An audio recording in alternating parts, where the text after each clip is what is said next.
میں نے اپنے دوست کے ساتھ کاروبار میں پیسے لگائے مگر وہ سب لے کے بھاگ گیا۔ میں سڑک پہ آ گیا۔ غیرت نے بھیک مانگنے نہ دی، ہاتھ میں کپڑا پکڑ کے گاڑیوں کے شیشے صاف کرنے لگا۔ ایک بڑی گاڑی رکی، اندر سے ایک میڈم نکلی، بولی شکل سے مضبوط لگتے ہو، اگر میری بیٹی سے شادی کر لو تو ایک رات کا 1,00,000 روپیہ دوں گی۔ میں چونکا مگر بھوک اور حالات نے ہاں کروا دی۔ سوچا شاید بیٹی بیمار یا پاگل ہے، چلو عزت سے پیٹ تو بھرے گا۔ شادی ہوئی، نکاح کے بعد وہ مجھے کمرے تک لے گئی۔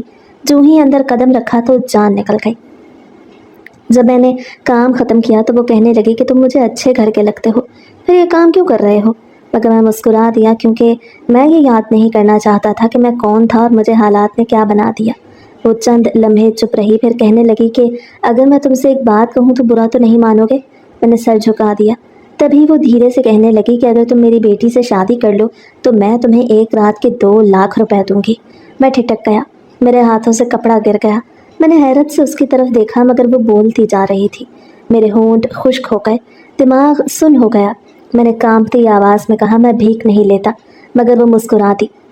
یہ بھیک نہیں، رشتہ ہے، تمہیں عزت دوں گی، تمہاری غیرت سلامت رہے گی۔ میرے اندر جیسے کوئی چیز ٹوٹ گئی۔ میں نے نظریں نیچے کر لی۔ ایک لمحے کو میں نے سوچا کہ اگر میں ہاں کر دوں تو سب آسان ہو جائے گا۔ اماں کا چہرہ دماغ میں ابھرا، چھوٹی بہن کی مسکراہٹ یاد آئی۔ میں نے آہستہ سے کہا مجھے سوچنے دو، فیصلہ تو میں اسی وقت کر چکا تھا، اس لیے میں نے اگلے ہی دن اس عورت کو اپنا فیصلہ سنا دیا کہ میں تیار ہوں، مگر میرے اس نکاح میں میرے گھر والے شامل نہ ہوں گے۔ وہ عورت جیسے خوشی سے کھلکھلا اٹھی اور مجھے اپنے ساتھ ایک بڑے سے بنگلے میں لے گئی۔ وہ بنگلہ بالکل ویسا ہی تھا جیسا میں نے سوچا تھا۔ میرا نکاح سادگی سے رم کے ساتھ ہو گیا۔ مجھے بس ایک بات کی جلدی تھی کہ میں جان سکتا کہ آخر اس لڑکی کی ایسی بھی کیا مجبوری تھی جو اس کی ماں نے ایک سڑک چلتے سے اس کا نکاح کروا دیا اور ساتھ ہی اتنی بڑی رقم بھی دینے کو تیار تھی۔ مجھے لگا کہ شاید وہ کوئی معذور لڑکی تھی جس کی ماں رشتہ نہ ملنے کی وجہ سے حالات سے تنگ آ کے میرے ساتھ اس کی شادی کر رہی تھی۔ لیکن جب میں اس کے کمرے میں گیا تو اس کو دیکھ کے میرے پیروں تلے سے زمین نکل گئی۔ میرا نام حسین ہے، میں لاہور کے نواحی گاؤں کا رہنے والا ہوں۔ میں اپنی ایک چھوٹی بہن اور اماں ابا کے ساتھ ایک چھوٹے سے گھر میں رہتا تھا۔ ابا ایک سرکاری کالج میں کلرک تھے اور اماں ایک تعلیمی ادارے میں پڑھاتی تھی۔ میرا تعلق ایک پڑھی لکھی فیملی سے تھا، اس لیے اماں ابا ہمیشہ چاہتے تھے کہ ہم بھی اچھی تعلیم حاصل کر کے اپنے پیروں پہ کھڑے ہو جائیں۔ میری اپنی طبیعت تھوڑی سنجیدگی والی تھی جبکہ میری چھوٹی بہن شرارتی طبیعت کی لڑکی تھی۔ میں شروع سے ہی پڑھائی میں اچھا تھا اور تھا بھی بڑا بیٹا، اس لیے چاہتا تھا کہ میں محنت کر کے کچھ بڑا بنوں تاکہ اپنے ماں باپ کا فخر اور سہارا بن سکوں۔ میرے شہر میں تعلیمی سہولیات کم تھیں تو ابا نے میرا داخلہ قریب کے شہر کے ایک اچھے اسکول میں کروا دیا۔ وہ اسکول گھر سے کافی دور تھا، اس لیے جب میں میٹرک میں ہوا تو اسکول کے قریب کے ہی ایک ہاسٹل میں رہنے لگا۔ جب میں نے میٹرک کے بعد انٹر میں بھی شاندار کامیابی حاصل کی تو پھر میں نے ابا سے اپنی اس خواہش کا اظہار کر دیا کہ میں مزید پڑھنا چاہتا ہوں۔ ابا کو میری خواہش پہ بھلا کیا اعتراض ہو سکتا تھا؟ وہ تو خود چاہتے تھے کہ میں پڑھ لکھ کے کامیاب ہو جاؤں، مگر آگے پڑھنے کے لیے مجھے اپنے شہر سے دور جانا پڑنا تھا۔ مجھے تو اس میں کوئی اعتراض نہیں تھا، مگر اماں مجھے اتنی دور بھیجنے کے لیے بالکل تیار نہ تھی۔ جب مجھے شہر میں رہتے 1 سال گزر گیا تو اچانک ابا کی طبیعت بگڑنے لگی، اس لیے ان کو وقت سے پہلے ہی ریٹائرمنٹ لینی پڑ گئی۔ ابا کی ریٹائرمنٹ کے بعد میں بھی پڑھائی کے ساتھ ایک اکیڈمی میں پڑھانے لگا، مگر اسی دوران ابا چل بسے۔ وہ میرے لیے بہت مشکل وقت تھا، اس لیے میں چاہتا تھا کہ میں پڑھائی جلد از جلد مکمل کر لوں۔ اب میں واپس جا کے اماں اور زینب کے ساتھ گھر میں ہی رہ سکوں، اس لیے میں نے پہلے سے زیادہ محنت کرنی شروع کر دی تاکہ کامیاب ہو کے اپنے گھر واپس جا سکتا۔ میرے لیے وہ وقت بہت مشکل تھا، ایک تو پڑھائی کی ٹینشن تھی، اوپر سے ہر وقت بس گھر والوں کی فکر ستاتی رہتی۔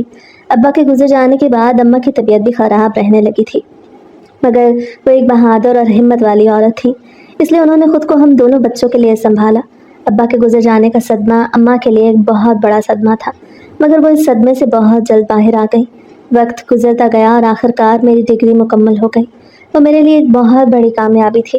اس موقع پہ مجھے ابا کی بہت یاد آئی کہ کاش وہ میری کامیابی دیکھ سکتے، مگر ڈگری مکمل کرنے کے بعد ہی میرا اصل امتحان شروع ہو گیا، اور وہ تھا ایک اچھی نوکری حاصل کرنا۔ میں نے مختلف کمپنیوں میں اپلائی کرنا شروع تو کر دیا، مگر تجربہ نہ ہونے کی وجہ سے مجھے ہر جگہ سے انکار ہو گیا۔ اسی دوران اماں کی طبیعت بھی کچھ زیادہ ہی خراب رہنے لگی۔ پھر ایک دن مجھے زینب کا فون آیا اور وہ مجھے کہنے لگی کہ اماں کی طبیعت بہت خراب ہو گئی تھی اور ڈاکٹر کہہ رہے تھے کہ فوری علاج کی ضرورت تھی۔ یہ سنتے ہی میں فوراً گھر کے لیے نکل پڑا۔ اماں کو ہاسپٹل لے جانے پہ ڈاکٹر نے بتایا کہ وہ شدید ذہنی دباؤ اور کمزوری کا شکار ہو گئی تھی۔ میں نے فیصلہ کر لیا کہ مجھے کوئی بھی نوکری کرنی ہوگی تاکہ اماں کا علاج اور گھر کے حالات بہتر ہو سکیں۔ چند ہفتے بعد ہی مجھے لاہور کی ایک اچھی کمپنی میں اسسٹنٹ ڈائریکٹر کی نوکری مل گئی، اور وہاں پر میری تنخواہ اتنی تو تھی کہ میں اس تنخواہ سے اماں کے علاج کے ساتھ ساتھ زینب اور گھر کے اخراجات پورے کر سکتا۔ میں نے اماں کو بہتر علاج کے لیے لاہور بھی بلانا چاہا، مگر اماں نے انکار کر دیا کیونکہ اماں اس گھر کو کسی صورت چھوڑنے کو تیار نہیں تھی جہاں ان کی ساری زندگی گزری تھی۔ میں اماں کی جذباتی کیفیت کو سمجھ سکتا تھا، اس لیے خاموش ہو گیا۔ میں نے ہر ممکن کوشش کی کہ انہیں کسی چیز کی کمی نہ ہو۔ زینب نے بھی مجھ سے وعدہ کیا کہ وہ دل لگا کے اپنی تعلیم مکمل کرے گی اور میرا ہاتھ بٹائے گی، مگر وہ میری بہن تھی، میں اس کے کندھوں پہ بوجھ نہیں ڈالنا چاہتا تھا، اس لیے میں دن رات محنت کر رہا تھا۔ میں چاہتا تھا کہ اماں اسکول کی نوکری چھوڑ کے گھر میں آرام کرتی، مگر اماں نے میری بات ماننے سے صاف منع کر دیا۔ تب بھی میں اماں سے مسلسل ایک ہی اصرار کرتا رہا کہ وہ نوکری چھوڑ کے گھر بیٹھ جائیں، کیونکہ مجھ سے ان کی گرتی ہوئی صحت دیکھی نہ جاتی تھی۔ مگر اماں کو تو شاید مجھ سے زیادہ گھر کے حالات کی فکر تھی، اس لیے وہ بھی نوکری چھوڑ کے گھر رہنے کو تیار نہیں تھی۔ تب میں نے سوچا کہ کیوں نہ میں ہی کوئی ایسا بزنس کر لوں جس سے میرے گھر کے حالات بھی بہتر ہو جاتے اور اماں کو نوکری بھی نہ کرنی پڑتی۔ میرے پاس کوئی اتنے پیسے تو تھے نہ کہ میں اکیلے کوئی کام شروع کر سکتا، اس لیے تب میں نے اپنے ایک دوست زوار سے مشورہ کیا کہ کیوں نہ ہم دونوں مل کے کوئی کاروبار کر لیتے۔ میرا دوست زوار بہت مشکل سے راضی ہوا، جس کے اپنے گھر کے حالات بہت خراب تھے۔ مجھے اس پہ بھروسہ تو تھا، تبھی اس کے کہنے پہ میں نے اپنی نوکری چھوڑی اور واپس اپنے گاؤں چلا گیا۔ وہاں زوار نے بھی مجھے یہ کہا کہ اس نے اپنا گھر بیچ دیا تھا اور اپنی بوڑھی ماں کو لے کے کرائے کے چھوٹے سے گھر میں رہنے لگا تھا۔ زوار نے مجھے یہی بتایا کہ اس نے اپنا گھر اور اپنی ماں کا کچھ زیور بیچا تھا، اور میں نے اپنی موٹر سائیکل بیچنے کے ساتھ ساتھ اپنی نوکری بھی چھوڑ دی، اور ہمارے پاس جو پیسے تھے ان پیسوں سے ہم نے ایک چھوٹا سا مچھلی فارم بنانے کا فیصلہ کیا۔ جب ہم نے وہ چھوٹا سا مچھلی کا فارم شروع کیا تو اس وقت نہ ہمارے پاس کوئی تجربہ تھا اور نہ ہی کوئی بڑا سرمایہ، لیکن ہاں، اگر ہمارے پاس کچھ تھا تو وہ تھی ہماری نیت، ہماری سچائی اور اس سب سے بڑھ کے ایک دوسرے پہ بھروسہ۔ مجھے آج بھی یاد ہے، ہم نے پہلا دن کرائے کے ایک بڑے میدان میں گزارا تھا جہاں صرف ایک پرانا سا فارم بنا ہوا تھا۔ ہم دونوں نے کرائے کے اس میدان میں وہ سارا دن صرف صفائی میں گزار دیا۔ وہ جگہ بے حد خستہ حال تھی، جہاں کیچڑ میں ڈوبا ہوا ایک پرانا سا ٹینک تھا جس میں کبھی مچھلیاں ہوتی تھیں، گرد آلود دیواریں، جگہ جگہ دراڑیں اور پانی کے نالوں میں جمع گندگی، بس وہی ہمارا فارم تھا۔ زوال پہلے تو یہ سوچ کے اس کام کے لیے راضی ہی نہ ہوا کہ ہمیں اس کام کا کوئی تجربہ تو تھا نہیں، اس لیے ہمیں منافع کے بجائے نقصان ہو سکتا تھا۔ لیکن جب میں نے اسے سمجھایا کہ اگر نیت ٹھیک ہو تو قسمت بھی ساتھ دیتی ہے، تو میری باتیں سن کے اسے بھی یقین ہو گیا کہ شاید ہم واقعی کچھ کر سکتے تھے۔ ہم نے 3 دن میں پورے فارم کی صفائی مکمل کی، نالیاں کھودیں، پرانا پانی نکالا، نیا پائپ لگایا۔ میں دن میں مزدوروں کے ساتھ کام کرتا اور رات کو نوٹس پڑھتا کہ مچھلی پالنے کے اصول کیا ہوتے ہیں۔ زوار اپنی ماں سے ملنے دوپہر کو گھر جاتا اور شام تک واپس آ کے میرے ساتھ پھر سے کام میں مصروف ہو جاتا۔ جو کچھ اس گائیڈ میں لکھا تھا ہم نے اس پہ عمل کرنا شروع کر دیا، مگر زوار تب بھی مجھے منع کرتا رہا کہ ہمیں اس کاروبار کے بارے میں کچھ معلوم نہیں تھا، اس لیے اس کام کو چھوڑ کے کوئی دوسرا کام کرتے۔ مگر میں نے اس کی ہمت بندھائی، اور پھر جب ہم اس فارم کی صفائی کرنے میں کامیاب ہو گئے تو ہم نے اس میں مچھلیاں پالنے کا فیصلہ کیا۔ پاس کے گاؤں کے ایک پرانے مچھلی فروش نے ہمیں بتایا کہ شروع میں نقصان ہوگا، لیکن اگر ہم محنت کریں گے اور پوری لگن کے ساتھ کام کریں گے تو 6 ماہ میں نتیجہ ہمارے سامنے آ جائے گا۔ ان 6 ماہ میں ہم نے دن رات ایک کر دیا۔ تب بھی زوار ہمت ہارنے لگتا تو میں اسے سمجھاتا کہ اگر قسمت نے ساتھ دیا تو دیکھنا، اگلے سال تک تم اپنی ماں کے لیے نیا گھر بھی بنا سکو گے۔ میری بات پہ وہ مسکرا دیتا۔ میں اندر ہی اندر خود سے بھی یہ کہتا کہ ایسا ہی ہو، کیونکہ اگر ایسا نہ ہوا تو شاید میرے دوست کا اعتبار مجھ پر سے اٹھ جائے۔ 4 ماہ گزر گئے تو فارم میں کچھ جان آنے لگی، لیکن اسی دوران ایک رات شدید بارش ہوئی۔ بارش کیا تھی، گویا آسمان ٹوٹ پڑا، نالیاں بند ہو گئیں، پانی اوپر آنے لگا۔ جب میں صبح فارم پہنچا تو میرے قدم رک گئے۔ ہمارے آدھے ٹینک کا پانی تو باہر بہہ چکا تھا اور درجنوں مچھلیاں کیچڑ میں تڑپ رہی تھیں۔ زوار مجھ سے پہلے ہی وہاں موجود تھا، وہ ننگے پاؤں پانی میں اترا ہوا مچھلیاں اٹھا اٹھا کے واپس ڈال رہا تھا۔ میں بھی گھبرا کے آگے بڑھا اور گھبراتے ہوئے اسے حوصلہ دیا کہ ہم ہار نہیں مانیں گے۔ ہم دونوں نے سارا دن وہ مچھلیاں بچانے میں لگا دیا، مگر پھر بھی ان میں سے آدھی مر گئیں اور آدھی ہی بچ سکی۔ ہمیں کاروبار شروع ہونے سے پہلے ہی کافی نقصان ہو گیا، لیکن میرا حوصلہ پھر بھی نہ ٹوٹا، حالانکہ اس وقت زوار ہمت ہارنے لگا۔ اسی شام میں نے یہ بھی دیکھا کہ زوار کی بوڑھی ماں دروازے پہ بیٹھی رو رہی تھی۔ میں چپ چاپ ان کے پاس گیا۔ انہوں نے آہستہ سے مجھ سے کہا کہ بیٹا، زوار نے اپنا سب کچھ اس کام میں لگا دیا، اس لیے میری دعا ہے کہ تم لوگ کامیاب ہو جانا، اللہ تم دونوں کی مدد کرے۔ उस दिन के बाद मैंने जवार को कभी कमज़ोर पड़ते नहीं देखा। उसने तो जिस अंदाज से मुझ पे भरोसा करके अपना सब कुछ दांव पे लगाया था वो मेरे लिए हैरत की बात थी। मुझे तो लगा था कि मेरे लिए अपनी वो चंद हज़ार रुपए की नौकरी छोड़ देना ही बहुत बड़ी कुर्बानी थी, मगर जवार ने तो अपना मकान और अपनी माँ का जेवर फरोख्त करके अपना सब कुछ ही उस कारोबार के सुपुर्द कर दिया। शुरू में हमें बहुत मुश्किल का सामना करना पड़ा, बल्कि पहले 4 महीने में जो हमने सरमाया लगाया था एक तरह से वो साथ ही डूब गया। शुरू में हमें मार्केट से सामान भी बहुत महंगा मिलता और फिर मार्केट में जगह बनाना भी हमारे लिए आसान नहीं था। और अक्सर औकात तो ऐसा होता कि हम दिन भर काम करते मगर मुनाफा तो दूर की बात, हमारा खर्चा पूरा होना भी मुश्किल हो जाता। हमारा कारोबार क्या था? वो तो बस एक सादा सा फार्मूला था जो हमने मकामी मछली फरोशों से सीखा था, लेकिन हमने उसमें अपना इखलास और मेहनत मिलाई थी। लेकिन जवार की मेहनत बेमिसाल थी। वो मुझसे ज़्यादा मेहनत करता था। वो खुद सारा फॉर्म साफ़ करता। मैं तो कई बार उसे कहता भी था कि यार थोड़ा आराम कर लिया कर, तू भी इंसान है। मगर वो हंसता हुआ मुझे कहता कि जब तक ये कारोबार अपने पाँव पे खड़ा नहीं हो जाता, आराम तो बस मुझ पे हराम है। हमने दिन रात एक कर दिया। हम दोनों तो जैसे अपनी नींद तक कुर्बान कर दी। हमारी आंखों में सिर्फ एक ही ख्वाब था, हमारी कामयाबी। और जब हमें पहली बार एक बड़ा मुनाफा मिला तो वो दिन हमारी ज़िंदगी का खुशी भरा दिन था। वक्त गुजरता गया और हमारा कारोबार बढ़ने लगा। हमने एक वर्कर भी रखा, फिर एक छोटा सा दफ्तर भी किराए पे लिया। इलाके में हमारी पहचान बनने लगी और मैं जानता था कि ये सब हमारी कुर्बानियों की वजह से हुआ था। जब जवार थक जाता तो मैं उसे हिम्मत दिलाता। जब कभी मैं मायूस होने लगता तो वो मुझे आगे बढ़ने का हौसला देता। और फिर एक दिन ऐसा आया जब एक बड़ी कंपनी ने हमें एक बड़ा ऑर्डर दिया। वो लोग पूरे जनूबी पंजाब में एक बड़े पैमाने पे मछली सप्लाई करना चाहते थे और उन्हें हमारी शोहरत पे यकीन था। वो सब तो हमारे लिए जैसे ख्वाब सच होने जैसा था। हमने एक बड़ा मुआहदा साइन किया, मगर उसके लिए सरमाया भी ज़्यादा चाहिए था। उस वक्त जवार थोड़ा झिझका, लेकिन मैंने अपने हिस्से के पैसे जमा करवा दिए थे। वो साल तो जैसे हमारी ज़िंदगी का सबसे यादगार साल था। हमने दिन रात मेहनत की, अपनी नींदें तक कुर्बान की। हम फॉर्म के किनारे बैठे टैंकों के पानी में मछलियों की चमक देख के मुस्कुराते। वो मंजर हमें याद दिलाता कि ख्वाब वाकई पूरे हो सकते थे अगर नीयत सच्ची हो। पूरा 1 साल गुजरा और जब हमने हिसाब लगाया तो हमें यकीन न आया कि हमने अपनी सारी सरमायाकारी का 3 गुना मुनाफा कमाया था। उसी दिन हमने फैसला किया कि हम अपने कारोबार को मज़ीद फैलाएंगे। हमने अपने गांव के पास एक और ज़मीन किराए पे ली ताकि वहाँ नया फॉर्म बनाए। 4 नए वर्कर रखे और जवार ने खुद मार्केट का निज़ाम संभाल लिया। मैं दफ्तर और अकाउंट्स देखता। हमने मछलियों के साथ साथ फ्राइंग यूनिट का भी प्लान बनाया ताकि होटलों और रेस्टोरेंट्स को तैयारशुदा मछली सप्लाई कर सकते। उस लम्हे हमारी ज़िंदगी जैसे नई रोशनियों से भर गई थी। जवार की अम्मा भी खुश थीं। उनकी दुआएं ही तो थीं जो हमें कामयाबियों की तरफ लेके जा रही थी। अगले ऑर्डर से पहले मैंने अपने हिस्से की रकम मशीनरी में लगा दी, क्योंकि मुझे इस बात का एहसास था कि इससे पहले जवार ने भी अपनी सारी जमा पूंजी इस कारोबार में लगाई थी। इसलिए अब की बार मैंने अपना सारा हिस्सा लगा दिया था कि पहले से भी ज़्यादा मुनाफा हो सकता। वो सब मुझे एक ख्वाब जैसा लगने लगा। हमारा वो ख्वाब जैसे एक नया रूप धारने लगा। कई बार मैं सोचता कि मैं एक गरीब लड़का था जो कभी मजदूरी करता था, और जवार जिसके घर के हालात मुझसे भी ज़्यादा ख़राब थे। अब हम दोनों अपना कारोबार चला रहे थे। पार्टनरशिप के लिए हमें मज़ीद सरमाया लगाना था। मैंने अपनी सारी बचत भी उसी में डाल दी, यहाँ तक कि अपनी अम्मा के वो जेवर भी बेच दिए जो उन्होंने मेरी होने वाली बीवी के लिए संभाल के रखे थे। मगर मैंने माँ को यकीन दिलाया कि मैं उनको इससे दुगने जेवर बना के दूंगा, और अम्मा ने खुशी से मुझे वो सब दे दिया। शुरू में सब कुछ बेहतरीन चल रहा था, मगर फिर अचानक हालात बदलने लगे। हमने सब्र किया, मगर हालात सुधरने के बजाय बिगड़ते चले गए। बिजली के बिल बढ़ गए, खुराक महंगी हो गई और हमारे अखराजात बढ़ने लगे। मैं दिन रात मेहनत करने लगा, कभी 2 दिन तक सोए बगैर रहता। फिर एक दिन उस कंपनी का नुमाइंदा आया जिसके साथ हमने बड़े मुआहदे किए थे।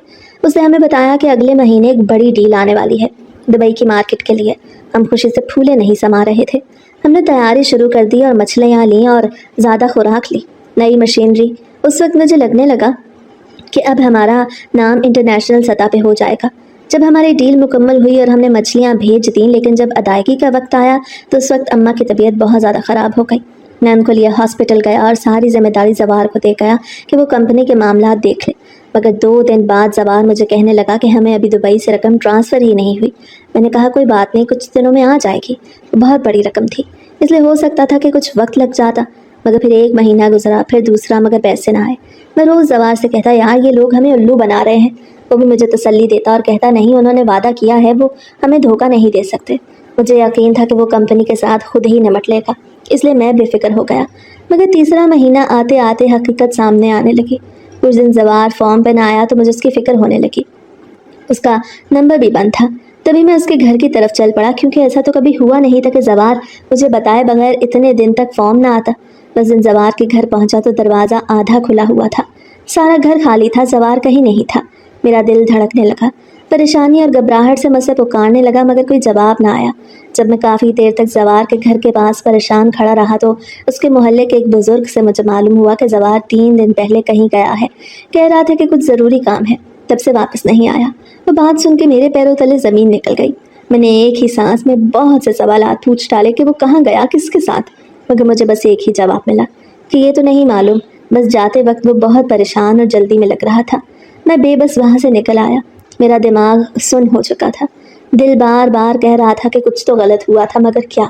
मैंने मोबाइल निकाला, एक बार फिर से उसका नंबर मिलाया, मगर उसका नंबर भी बंद था। मैंने अगले 3 दिन जवार को हर जगह तलाशा। जहाँ तक मुझे उसके बारे में अंदाज़ा था कि वो वहाँ हो सकता था। मैं हर जगह गया, मगर उसकी कोई खबर ही नहीं थी। फॉर्म पे भी वर्कर रोज़ मुझसे पूछते कि जवार भाई कब आएंगे, और मैं बस एक ही बात कहता, जल्द आ जाएंगे, बस दुआ करो। मगर दिल जानता था कि कुछ बहुत बुरा हुआ है। मैं शायद उन वर्कर्स को नहीं बल्कि खुद को तसल्ली दे रहा था कि सब ठीक हो जाएगा। चौथे दिन मुझे एक अनजान नंबर से कॉल आई। दूसरी तरफ एक भारी आवाज़ थी। मैं उसी कंपनी से बात कर रहा हूँ जिस कंपनी से आपकी डील हुई थी। मैं अकाउंट्स में काम करता हूँ। मेरे दिल की धड़कन तेज़ हो गई। मैंने उनसे फ़ौरन पूछना शुरू कर दिया कि जब उनका ऑर्डर वक्त पे पहुँच गया तो उनकी तरफ से पेमेंट लेट क्यों हो रही थी। मगर उसकी बात सुन के मेरे सर पे आसमान टूट पड़ा कि सर, हमारी तरफ से तो कोई देर नहीं हुई, बल्कि हमने तो ऑर्डर डिलीवर होने के 1 हफ्ते के अंदर अंदर सारी रकम भेज दी थी। मगर मेरी तसल्ली ना हुई। मैं ये सोचना नहीं चाहता था कि जवार धोखा दे सकता था, इसलिए मैंने उसको साफ इनकार कर दिया कि हमें कोई रकम नहीं मिली। मगर उसकी अगली बात सुन के मेरी सांस रुक गई।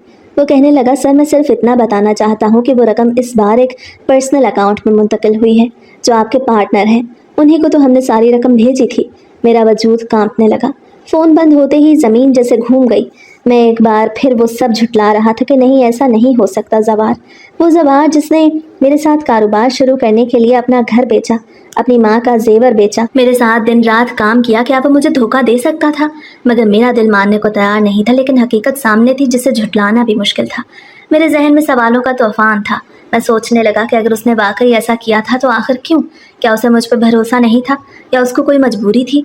सब कुछ मुझे मालूम हो चुका था, मगर मैं ये मानने को तैयार ही नहीं था कि जवार धोखा दे सकता था। अगले दिन मैंने फॉर्म के ऑफिस से तमाम फाइलें निकाली, मगर हर चीज़ इस बात की गवाह थी कि रकम किसी जवार अहमद के अकाउंट में गई थी। मैंने सर हाथों में पकड़ लिया। मेरा दोस्त, मेरा भाई, मेरा साथी, जिस पे मैंने भरोसा किया, सब धोखा निकला। शायद उस पर भरोसा ही मेरा सबसे बड़ा जुर्म था। मैंने 1 हफ्ते के बाद पुलिस रिपोर्ट दर्ज करवाई, मगर दिल से नहीं, बस एक रस्मी कार्रवाई के तौर पे। मैं चाहता था कि वो जहाँ भी था लौट आता, मुझे सब कुछ बताता। फॉर्म के वर्कर्स अब तनख्वाहें मांग रहे थे। मुझ पे कर्ज बढ़ता जा रहा था। फॉर्म के वर्कर्स रोज़ मुझसे तनख्वाह का तकाजा करते। उनके चेहरों पे बेबसी लिखी थी, मगर मेरे पास देने को कुछ नहीं था। मैं उनसे नज़रें न मिला पाता। कभी कोई वर्कर अपनी मजबूरी का जिक्र करता, कभी कोई अपने घर के किराए का, लेकिन मैं हर बार कहता कि 2 दिन, बस 2 दिन और फिर रकम आ जाएगी। मगर वो 2 दिन भी हफ्तों में बदल गए। खुराक के सप्लायर रोज़ फ़ोन करते, लेकिन हकीकत ये थी कि हालात अब मेरी मुट्ठी से रेत की तरह फिसल चुके थे। अम्मा अब भी बीमार थी। ज़ैनब भी जवान हो गई थी और उसकी शादी की फ़िक्र अलग टेंशन में मुब्तला करने लगी। इसलिए मैं अम्मा से हकीकत न कह पाता। वो हर शाम मुझसे पूछती कि जवार नहीं आता आजकल, मगर मैं मुस्कुरा देता कि काम बढ़ गया है अम्मा, वो शहर गया है, जल्द आएगा। झूठ बोलना अब आदत बनने लगा, मगर सुकून गायब था। और फिर अम्मा की दवा भी ख़त्म हो गई। मेरे पास इतने भी पैसे नहीं थे कि दवा ख़रीद सकता। जब अम्मा की खांसी न रुकी, मैं फ़ैसला कर चुका था कि मुझे क्या करना था। मैंने प्रॉपर्टी डीलर को फ़ोन किया। मैंने खुद उन्हें घर दिखाया। हर कमरा, हर दीवार, हर खिड़की मेरी यादों से भरी हुई थी। ये वही घर था जहाँ अम्मा की दुआएं गूंजती थीं। मगर जब उन्होंने मुझे इस घर की कीमत बताई तो मेरे दिल पे चाकू चला। मैं जानता था कि वो कीमत कम थी, मगर मजबूरी हर दलील से बड़ी होती है। मैंने दस्तखत किए, कागज़ पे कलम चला, और साथ ही मेरे अंदर कुछ मर गया। घर बेचने के बाद अम्मा को बताया कि हम बड़े घर में शिफ्ट हो रहे हैं, यहाँ का माहौल ठीक नहीं। वो मुस्कुरा दी और मैंने अंदर ही अंदर खुद को कोसा। हम एक छोटे से किराए के मकान में शिफ्ट हो गए और मैं खुद को तसल्ली देता कि ये सब वक्ती है, बस कुछ दिन फिर सब ठीक हो जाएगा। फॉर्म अब खाली पड़ा था, मशीनें जंग आलूद, टैंक खाली। मैंने आखिरी बार फॉर्म की मट्टी पे हाथ रखा और फिर मुझे फॉर्म बंद कर देना ही बेहतर लगा, वरना कर्ज, वर्कर्स और सप्लायर सब मेरी ज़िंदगी का कर्ज बन जाते। मैंने सब कुछ खो दिया। जब आखिरी वर्कर भी चला गया तो मैंने ऑफिस का दरवाज़ा बंद किया, चाबी जेब में रखी, मगर दरवाजे पे हाथ रखते ही आंसू बह निकले। ये वो जगह थी जहाँ मैंने ख्वाब देखे, हंसा था, मगर अब वो ख्वाबों का मज़ार बन चुकी थी। दिन गुजरते गए, मगर मेरी किस्मत जैसे मुझसे रूठ गई। घर छूट गया, फॉर्म बंद हो गया और पैसे भी ख़त्म। अब जो कुछ बाकी था वो सिर्फ मेरी गैरत थी, जो मुझे किसी के आगे हाथ फैलाने के बजाय कोई काम करने पे मजबूर करने लगी, जिससे मैं गुजारे लायक चंद पैसे कमा सकता था। अम्मा और ज़ैनब मुझसे फ़ॉर्म के बारे में पूछती रहती। उन्हें क्या खबर थी कि फ़ॉर्म तो कब का मेरी ज़िंदगी से निकल चुका। एक दिन जेब में हाथ डाला तो बस 200 के नोट ही निकले। मैंने वो भी अम्मा की दवा के लिए दे दिया और ख़ुद सारा दिन भूखा रहा। वो लोग जिनके साथ मैंने डील्स की थी वो लोग भी जानते थे कि मैं दिवालिया हो चुका था, सबसे उधार ले चुका था, इसलिए कोई दोबारा मुझे कर्ज देने को तैयार नहीं था। फिर कुछ सोच के मैं बाज़ार गया, मज़दूरों के अड्डे पर खड़ा हुआ, मगर शाम तक कोई काम न मिला। जब वापस आने लगा तो रास्ते में एक छोटा सा बच्चा देखा। उसके हाथ में कपड़ा था, वो गाड़ियों के शीशे साफ कर रहा था। ढलती शाम में उसके हाथों पे सूरज की रोशनी पड़ रही थी। मैंने रुक के देखा, वो मुस्कुरा रहा था जैसे ज़िंदगी ने उसे शिकस्त ना दी हो। मेरी आंखों में आंसू आ गए। मैंने खुद से कहा, अगर वो बच्चा शर्मिंदा नहीं तो तुम क्यों शर्मिंदा हो रहे हो। अगले दिन मैंने भी एक पुराना कपड़ा, एक खाली बोतल और थोड़ा सा पानी लिया, बस इतना ही सरमाया था। फिर मैं सड़क किनारे खड़ा हो गया, पहली बार गाड़ियों के शीशे साफ करने के लिए। पहली गाड़ी रुकी, ड्राइवर ने मुझे घूर के देखा। हटाओ हाथ, मत लगाओ गाड़ी को। मैं पीछे हटा, दिल में एक चुभन हुई, मगर फिर दूसरी आई। मैंने बगैर कुछ कहे शीशे साफ किए। ड्राइवर ने 100 रुपये दिए, मेरे हाथ कांपने लगे। मैंने आसमान की तरफ देखा और शुक्र अदा किया। उस दिन, एक दिन के बाद, मुझे 1000 रुपया मिल गया तो लगा जैसे ख़जाना मिल गया। मैंने वो रकम संभाल के रखी, रात के लिए कुछ खाने को ख़रीदा और घर चढ़ पड़ा, मगर थकान इतनी थी कि खुद कुछ खाए पिए बगैर ही सो गया। फिर वो मेरा राज का मामूल बन गया। मैं सुबह सवेरे आंखों में आंसू लिए घर से निकल जाता, लोगों की तरह तरह की बातें और नज़रें बर्दाश्त करता, मगर फिर भी कुछ पैसे हाथ आने लगे। मेरे लिए उस वक्त वो पैसे ही मेरी दौलत बन गए।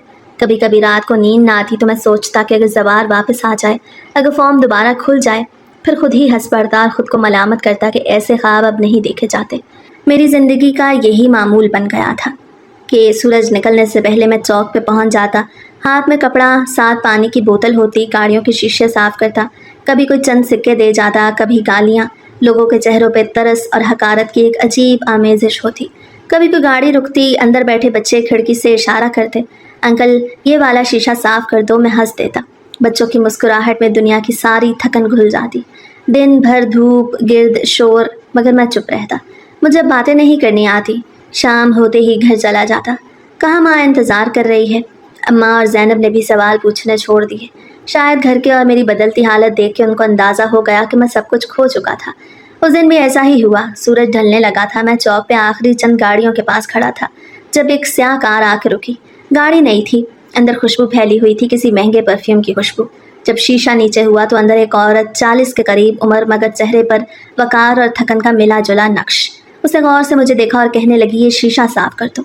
मैं जल्दी से शीशा साफ़ करने लगा। मेरी नज़र तो नीचे थी, मगर मुझे एहसास हुआ कि वो औरत मुसलसल मुझे देख रही थी। जब मैंने काम ख़त्म किया तो वो कहने लगी कि तुम मुझे अच्छे घर के लगते हो, तो ये काम क्यों कर रहे हो। मगर मैं मुस्कुरा दिया, क्योंकि मैं ये याद नहीं करना चाहता था कि मैं कौन था और मुझे हालात ने क्या बना दिया। वो चंद लम्हे चुप रही, फिर कहने लगी, मैं तुमसे बात कहूँ तो बुरा तो नहीं मानोगे। मैंने सर झुका दिया। तभी उसने परस खोला, एक वज़नी लिफाफा निकाला, फिर धीरे से कहने लगी, अगर तुम मेरी बेटी से शादी कर लो तो मैं तुम्हें एक रात के 2 लाख रुपए दूंगी। मैं ठिठक गया, मेरे हाथों से कपड़ा गिर गया। मैंने हैरत से उसकी तरफ देखा, मगर वो बोलती जा रही थी। मेरे होंठ खुश्क हो गए, दिमाग सुन्न हो गया। 2 लाख रुपए, इतनी रकम में मैं अपनी माँ का इलाज करवा सकता था, ज़ैनब का जहेज़ मुकम्मल हो सकता था। मैंने कांपती आवाज़ में कहा, मैं भीख नहीं लेता। मगर वो मुस्कुरा दी। ये भीख नहीं, रिश्ता है। तुम्हें इज्जत दूंगी, तुम्हारी गैरत सलामत रहेगी। मेरे अंदर जैसे कोई चीज़ टूट गई। मैंने नज़रें नीचे कर ली। एक लम्हे को मैंने सोचा कि अगर मैं हाँ कर दूँ तो सब आसान हो जाएगा। अम्मा का चेहरा दिमाग में उभरा, ज़ैनब की मुस्कुराहट याद आई। मैंने आहिस्ता से कहा, मुझे सोचने दो। फैसला तो मैं उसी वक्त कर चुका था जब उसने मुझे 2 लाख रुपए की ऑफ़र की। वक्त तो मैंने सिर्फ इसलिए मांगा कि कहीं मेरा वो फैसला गलत तो नहीं, मगर फिर अम्मा की भूख और छोटी बहन की मुस्कुराहट के आगे मुझे वो फैसला बिल्कुल भी गलत न लगा। इसलिए मैंने अगले ही दिन उस औरत को अपना फैसला सुना दिया कि मैं तैयार हूँ, मगर मेरे इस निकाह में मेरे घर वाले बिल्कुल भी शामिल ना होंगे। ये सुन के वो औरत खुशी से खिलखिला उठी और मुझे लेके एक बड़े से बंगले में दाखिल हुई। वो बंगला बिल्कुल वैसा ही था जैसा मैंने सोचा था कि मैं अपने कारोबार को चलाने के बाद अपनी माँ के लिए बनाऊंगा, मगर फिर ज़वार उसके धोखे ने मुझे धोखा दे दिया। میرا نکاح سادگی سے رم کے ساتھ ہو گیا۔ مجھے بس ایک بات کی جلدی تھی کہ میں جان سکتا کہ آخر اس لڑکی کی ایسی بھی کیا مجبوری تھی جو اس کی ماں نے ایک سڑک چلتے سے اس کا نکاح کروا دیا اور ساتھ ہی اتنی بڑی رقم دینے کو بھی تیار تھی۔ مجھے لگا شاید وہ کوئی معذور لڑکی تھی جس کی ماں رشتہ نہ ملنے کی وجہ سے حالات سے تنگ آ کے میرے ساتھ اس کی شادی کر رہی تھی۔ لیکن جب میں اس کے کمرے میں گیا تو حیران رہ گیا۔ وہ لڑکی جس سے میرا نکاح ہوا تھا سفید دوپٹے میں ملبوس، کمزور سی، خوف زدہ سی، اپنے پیٹ پہ ہاتھ رکھے بیٹھی تھی۔ اس کے چہرے پر عجیب سا سکون اور تھکن کا امتزاج تھا۔ میرے قدم جیسے فرش میں جڑ گئے۔ میرا دماغ سن ہو گیا کیونکہ وہ وجہ میرے سامنے تھی جس کی وجہ سے اس کی ماں نے اس کا نکاح مجھ سے کیا۔ میں نے حیرانگی سے اس سے پوچھا کہ تم حاملہ ہو؟ تب اسے نظریں اٹھائیں۔ اس کی آنکھوں میں صرف خاموشی تھی۔ میں نے پیچھے ہٹ کے کرسی پہ بیٹھنے کی کوشش کی مگر میرے گھٹنے جواب دے گئے۔ وہ دھیرے سے کہنے لگی کہ ہاں میں ماں بننے والی ہوں۔ میرے دل میں جیسے کسی نے تیز دھار چاقو گھونپ دیا۔ تو پھر اس کی ماں نے مجھ سے نکاح کیوں کروایا؟ ایک لمحے میں سب کچھ الجھ گیا۔ میری غیرت، میرے خواب، میری مجبوری، سب کا مطلب بدل گیا۔ میں نے پوچھا یہ نکاح کیوں؟ تب اس نے مجھے ساری بات بتا دی کہ اس کی ماں نے مجھے ہی کیوں چنا۔ اپنی بیٹی کے ساتھ نکاح کے لیے وہ کہنے لگی کہ کچھ عرصہ پہلے ہمارے گھر میں ڈاکو آ گئے۔ انہوں نے ہمارے گھر سے سارا قیمتی سامان لوٹ لیا مگر جب اس سے بھی ان کا دل نہ بھرا تو انہوں نے اس سامان کے ساتھ میری عزت پہ بھی ہاتھ صاف کر دیے۔ اس وقت بدنامی کے ڈر سے ہم نے کسی کو کچھ نہیں بتایا مگر جب وقت گزر گیا مجھے اور اماں کو احساس ہوا کہ اس ڈکیتی میں ہمارا کیا کچھ لٹ گیا تھا، مگر ہم کسی کو کیا یقین دلاتے، کیونکہ جو بھی ہوا اس میں ہمارا اپنا بھی قصور تھا کہ ہم نے ٹھیک وقت پہ کسی کو کچھ نہیں بتایا بلکہ بات کو چھپا دیا۔ معلوم ہونے پہ اماں نے میرے رشتہ داروں پہ بھروسہ کر کے اس بارے میں بتایا کہ شاید ہی کوئی مجھے قبول کر لیتا، کیونکہ اس وقت تک اتنی دیر ہو چکی تھی کہ میں اس بچے کو ضائع بھی نہیں کر سکتی تھی۔ لیکن کسی بھی رشتہ دار نے میرے ساتھ نکاح کر کے مجھے اپنانے سے انکار کر دیا۔ بس تب سے ہی اماں کسی ایسے انسان کو ڈھونڈنے لگی جو مجھے اور اس بچے کو عزت سے اپنا سکے۔ اماں چاہتی تھی میں اس بچے کو کسی جائز نام کے سائے میں جنم دوں۔ تمہیں شاید اس لیے چنا گیا کہ تم غریب ہو، مجبور ہو، مگر شریف ہو۔ اماں کہتی ہیں ایسے لوگ بھلے ہی مجبور ہو مگر عزت نہیں بیچتے۔ میرے آنسو خود بخود بہہ نکلے۔ میں نے سوچا تھا کہ میں غلط سودا کرنے جا رہا تھا مگر حقیقت میں کسی کی عزت بچانے کا ذریعہ بن گیا۔ میں سوچنے لگا کہ کتنی عجیب دنیا ہے۔ کچھ لوگ محبت کے باوجود بھی ساتھ نہیں رہ پاتے اور کچھ اجنبی صرف ایک فیصلہ لے کے ایک دوسرے کی زندگی بدل دیتے ہیں۔ مجھے لگا تھا کہ شاید میری ہی زندگی دکھوں اور تکلیفوں سے بھری تھی، مگر وہ لڑکی جو اس وقت میرے سامنے بیٹھی تھی وہ ایک کربناک طوفان سے گزری تھی۔ اس کے چہرے پہ ایسا درد تھا جیسے اس نے اپنی عمر کے سب آنسو ایک ہی لمحے میں رو دیے ہوں۔ میں نے اسے دلاسا دینے کی کوشش کی مگر وہ بس اتنا بولی، میری زندگی میں جو ہوا وہ میری مرضی سے نہیں تھا۔ اماں چاہتی ہیں کہ یہ راز ہمیشہ دفن رہے، اس لیے کل صبح تم آزاد ہو جاؤ گے جیسے کچھ ہوا ہی نہ ہو۔ مگر میں فیصلہ کر چکا تھا کہ اب میں اس مشکل میں اسے تنہا نہیں چھوڑ سکتا، بلکہ میں اس کو اس بچے سمیت قبول کرنے کو تیار تھا۔ میری بات سن کے اس کے چہرے پہ عجیب سا نور آیا۔ شاید پہلی بار اسے سکون ملا کہ اب اس کا بچہ دنیا میں کسی کے نام کے سائے میں آئے گا۔ اس کی ماں نے مجھے 2 لاکھ روپے دیا اور کہا کہ یہ وعدے کے مطابق وہ رقم ہے، مگر میں نے وہ لفافہ نہ لیا۔ وہ عورت چند لمحے چپ رہی، پھر کہنے لگی کہ تم جیسے لوگ اب شاید دنیا میں باقی نہیں رہے، لیکن تم نے میری سوچ کو غلط ثابت کر دیا۔ وہ یہ عورت ایک بہت بڑا بزنس کر رہی تھی مگر میں اس کو اس دن سے پہلے نہیں جانتا تھا جب اس نے میری نیک نیتی دیکھی تو مجھے بھی اپنے ساتھ بزنس میں شامل کرنا چاہا، کیونکہ وہ جان چکی تھی کہ میں اس کے پیسے قبول نہیں کروں گا۔ جب میں نے اس کی بیٹی کی کہانی سنی تھی میرا دل اس بات پہ راضی ہی نہیں ہوا کہ میں کسی کی مجبوری کو پیسوں سے کیش کر لیتا، اس لیے میں نے پیسے لینے سے صاف انکار تو کر دیا، مگر جب اس نے مجھے اپنے ساتھ بزنس میں شامل ہونے کا کہا تو میں اس سے انکار نہ کر سکا، بلکہ مجھے اس وقت وہ عورت ایک فرشتہ لگی جو مشکل وقت میں میری مدد کرنے کو آئی تھی۔ جب میں نے اماں کو ساری بات بتائی کہ میں ایک مجبور لڑکی سے نکاح کر چکا تھا کیونکہ وہ معاشرے میں بے عزت نہیں ہونا چاہتی، اور تبھی میں نے اماں کو زوار کے بارے میں بھی وہ سب کچھ بتا دیا کہ کس طرح وہ منافع ملنے پہ سارا پیسہ لے کے بھاگ گیا۔ اس وقت میں مقروض ہو کے رہ گیا تھا اور کس مشکل سے گھر کا پورا خرچہ اٹھا رہا تھا، تو اماں دیر تک خاموش رہیں۔ میں نے ان کی آنکھوں میں دیکھا وہاں آنسو تھے مگر وہ آنسو دکھ کے نہیں سکون کے لگ رہے تھے۔ اماں نے اپنی جھریوں بھری ہتھیلی میرے سر پہ رکھی اور مجھے دعا دی کہ بیٹا جو فیصلہ انسان دل سے کرے اللہ اس میں برکت ڈال دیتا ہے۔ تم نے کسی مجبور عورت کے ساتھ نیکی کی، کسی کی عزت بچائی، اللہ تمہیں اس کا صلہ ضرور دے گا۔ میں اماں کے قدموں میں بیٹھ گیا۔ اماں میں نے کچھ نہیں کیا، بس موقع ملنے پہ بے ضمیر نہیں ہوا۔ وہ مسکرا دی۔ بیٹا یہی تو سب سے بڑا امتحان ہوتا ہے جب آدمی کے سامنے دولت، طاقت یا آسان راستہ رکھا جائے اور وہ پھر بھی سیدھے راستے پہ رہے۔ جب میں نے اس عورت کے ساتھ بزنس شروع کیا تو میرے گھر کے حالات ہفتوں میں بدلنے لگے۔ फिर मैंने अपना वो फॉर्म भी दोबारा शुरू कर दिया जो मेरे अरूज का सबब भी बना था और ज़वाल की वजह भी वही था, मगर मैं उसको छोड़ नहीं सकता था क्योंकि उस ज़मीन में मेरे बहुत से ख्वाब दफन थे जिनको मैं हकीकत में बदलना चाहता था। सब लोग जानते थे कि मैंने वो फॉर्म कितनी अच्छी तरह से चलाया, इसलिए वही पुराने डीलर मेरे पास आने लगे और तभी ज़वार को भी शायद खबर मिल गई कि मैं वो फॉर्म एक बार फिर से शुरू कर चुका था। एक दिन वो मेरे पास आया तो मुझे उसको देख के गुस्सा नहीं आया, बल्कि मैं उसको देख के ऐसे अनजान बन गया जैसे मेरा उससे कभी कोई वास्ता रहा ही नहीं। वो मुझसे माफ़िया मांगने लगा क्योंकि वो जो पैसे लेके भागा था वो आखिर कितना अरसा चला सकता। जब वो पैसे ख़त्म हुए तो उसमें इतनी हिम्मत नहीं थी कि वो दोबारा मेरा सामना करता। जब उसके हालात बद से बदतर हुए तो उसकी अम्मा की बीमारी के इलाज के लिए भी उसके पास फूटी कौड़ी न बची और वो चल बसी। उस वक्त से ज़वार खुद में हिम्मत पैदा करता रहा कि वो किसी तरह मुझ तक पहुँच के मुझसे माफ़ी मांगता। मैं उसे माफ़ तो कर चुका था मगर दोबारा उससे कोई ताल्लुक़ रखना नहीं चाहता था। इस वक्त मेरे जहन में एक ही ख्याल आया कि मेरे घर के हालात भी तो इस कदर बुरे हो गए थे। मेरी माँ भी तो बीमार थी और शायद उसकी माँ से ज़्यादा बीमार ही थी, लेकिन फिर भी अल्लाह ने मेरी माँ को ज़िंदगी दी, सेहत दी, क्योंकि मैंने किसी को धोखा नहीं दिया था, किसी के साथ कोई फ़रेब नहीं किया था, इसलिए अल्लाह ने मेरी मदद की। लेकिन ज़वाहर जो मुझे धोखा दे के फ़रार हो गया था उसको उसके किए की ही सज़ा मिल गई थी।